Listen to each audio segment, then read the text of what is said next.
te laisse peut-être introduire ce qu'on vit en ce moment dans la chapelle. Ok, avec plaisir. Merci Alexandre. Bonsoir à toutes et à tous. Je vais bien sûr excuser Armand qui était là il y a quelques minutes, mais bon, il a pas mal d'obligations et il n'a pas pu rester plus longtemps. Dire que, bon, pour cette première exposition individuelle, on est ravis. J'étais pas revenu depuis quelques temps dans ce lieu qui est vraiment magique et les œuvres viennent l'enrichir encore plus. Alors, on s'était rencontrés il y a quelques mois parce qu'on travaille depuis quelques années ensemble et on a commencé à développer un parcours d'art urbain. Et vous avez participé à ce parcours avec une belle histoire, mais vous pourrez lui en parler, je ne veux pas parler très très longtemps. On a un rendez-vous courant novembre avec un nouvel artiste qu'on va accueillir pour une nouvelle fresque. Qui est peut-être présent dans la salle, mais on ne va pas... On ne dévoile rien. On va en dire plus. Voilà. Et donc l'idée justement de travailler avec Mathieu et Alexandre sur un projet, moi je trouvais intéressant de profiter de leur expérience, de leur réseau, de leur regard. J'ai bien aimé aussi cet enthousiasme qui est communicatif, on peut le dire quand même quand on s'est rencontrés. Et donc on a cheminé, vous cherchiez un lieu, la ville était propriétaire de ce lieu et n'avait pas les moyens de le rénover. Quand vous l'avez découvert, vous vous êtes projeté courageusement et on a cheminé ensemble et moi je suis vraiment ravi de votre présence à Pézenas, dans ce lieu que vous avez vraiment rénové de façon magistrale avec ce vitrail extraordinaire. Et on le voit un peu moins bien à la minute, mais voilà. Et puis la suite de ce parcours d'art urbain et puis longue vie à PDP Galerie à Pézenas, et que ces projets se développent. Merci beaucoup. Robert a été très humble, mais on est obligé de toujours, et on le racontera régulièrement, de raconter ce rendez-vous qu'on a vécu à 4 avec Armand Rivière, Robert Veras et Mathieu à la mairie de Pézenas, où on a découvert en fait en photo et qu'il y avait quelque chose à faire, et c'est toujours impressionnant de se retrouver après.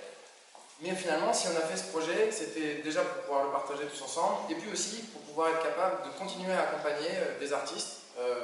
Le meilleur symbole de tous ces artistes, c'est Virginia Bersabé. Virginia Bersabé, on a la chance de partager une route et une aventure depuis 10 ans. Et c'est sûr que si on regarde la date de création de la galerie, on réalisera qu'elle est très concomitante avec la rencontre avec Virginia Bersabé. Donc Virginia Bersabé, j'ai envie de vous raconter quand même quelques éléments sur son parcours. Virginia, elle est née en 90 à Cordoue, en Andalousie.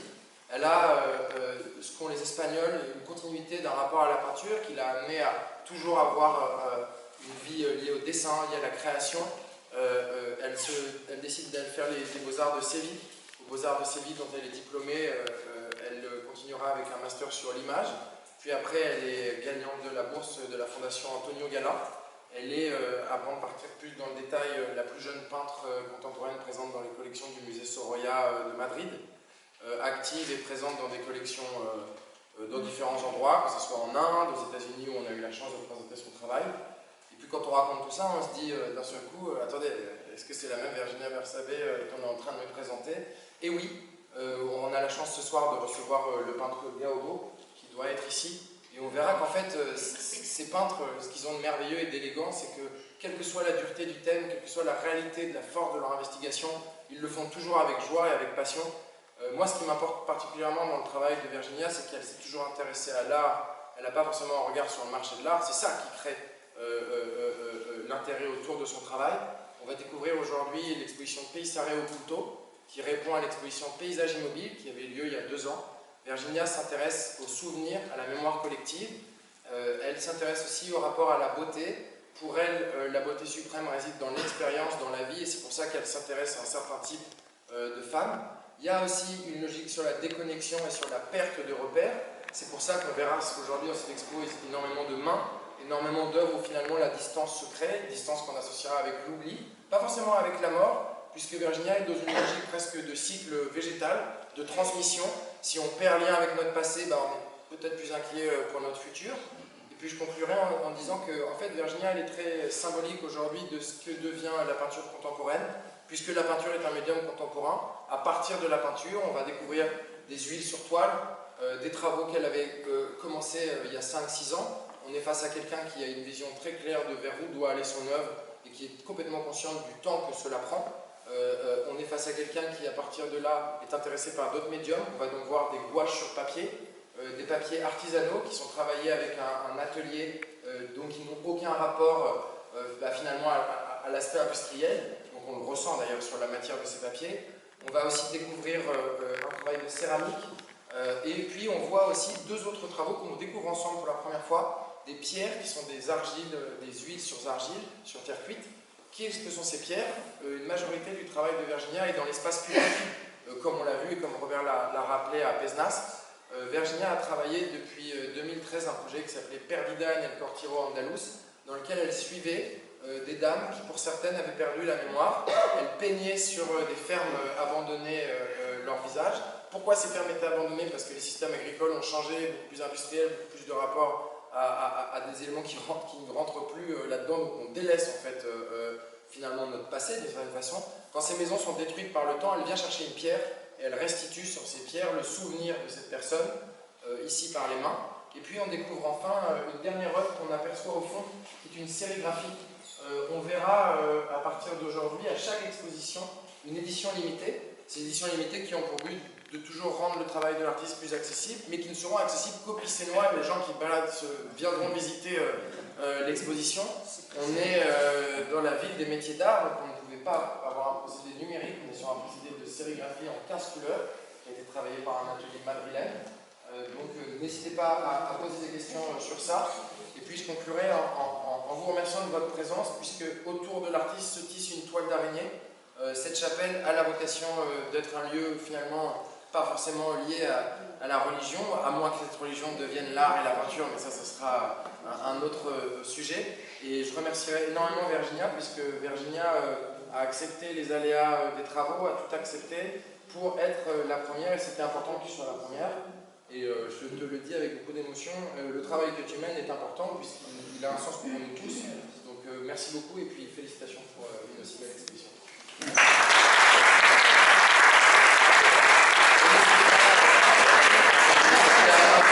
Ça serait avec plaisir, puisque peut-être qu'en Andalousie, ils ont des bons peintres, mais pas les meilleurs vignerons. Et nous, ici, on a des grands vignerons, donc n'hésitez pas.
Merci.